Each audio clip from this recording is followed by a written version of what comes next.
கர்த்தருடைய பரிசுத்த நாமத்திற்கு மகிமை உண்டாகட்டும். இந்த நாளிலும் கர்த்தர் நமக்கு தரக்கூடிய நல்வார்த்தை நீதிமொழிகள் 3வது அதிகாரம் 5 மற்றும் 6வது வசனங்கள். உன் சுய புத்தியின் மேல் சாயாமல் உன் முழு இருதயத்தோடும் கர்த்தரில் நம்பிக்கையாயிருந்து உன் வழிகளிலெல்லாம் அவரை நினைத்துக்கொள். அப்பொழுது அவர் உன் பாதைகளை செவ்வைப்படுத்துவார்.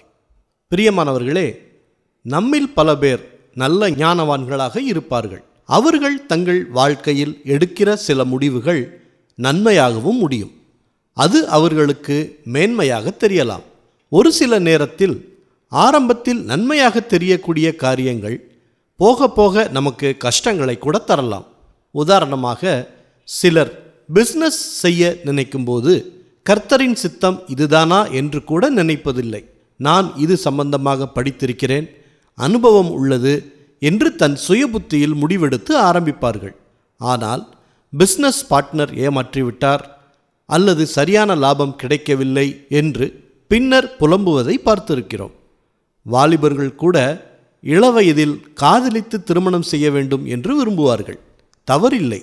ஆனால் கர்த்தருக்கு சித்தமில்லாமல் செய்யும்போது அவர்களுடைய வாழ்க்கை பாதை சிக்கலாய் மாறிப்போகும். அதனால்தான் சுய புத்தியின் மேல் சாயாமல் முழு இருதயத்தோடும் கர்த்தர் மேல் நம்பிக்கையாயிருப்போம். அவர் நம் பாதைகளை எல்லாம் செவ்வைப்படுத்துவார். ஜெபிப்போமா. நல்ல தகப்பனே, இந்த நல்ல வார்த்தையை கொடுத்ததற்காக நன்றி செலுத்துகிறோம். நாங்களும் எங்களுடைய வாழ்க்கையில் எடுக்கக்கூடிய முடிவுகள் எல்லாம் எங்கள் சுய புத்தியின் மேல் சாயாமல் கர்த்தர் மேலே நம்பிக்கையாயிருந்து எங்களுடைய வழிகளில் எல்லாம் அவரை நினைத்து கொண்டு நாங்கள் ஒவ்வொரு காரியத்திலையும் நாங்கள் முடிவெடுக்க எங்களுக்கு கிருபை கொடுங்க. எங்களுடைய பாதைகள் எல்லாவற்றையும் செவ்வைப்படுத்துங்க. எங்கள் குடும்பத்தில் இருக்கக்கூடிய மக்களுக்காக நாங்கள் ஜெபிக்கிறோம். அவர்களும் பிஸ்னஸ் செய்யும் பொழுது, இல்லை என்றால் திருமணம் செய்யும் பொழுது அவர்கள் எடுக்கக்கூடிய முடிவுகளில் அவர்களுடைய சுய புத்தியின் மேல் சாயாமல் அவர்கள் எல்லா முடிவுகளையும் சரியாக எடுத்து உம்மை மட்டுமே நம்பி இருக்கட்டும். எல்லா துதி கன மகிமை எல்லாவற்றையும் உமக்கே செலுத்துகிறோம். இயேசு கிறிஸ்துவின் நாமத்தில் ஜெபிக்கிறோம் பிதாவே. ஆமேன், ஆமேன். இந்த நல்வார்த்தையை மற்றவர்களுக்கும் பகிர்ந்து அவர்களுக்கும் ஆசீர்வாதம் கிடைக்கச் செய்யுங்கள்.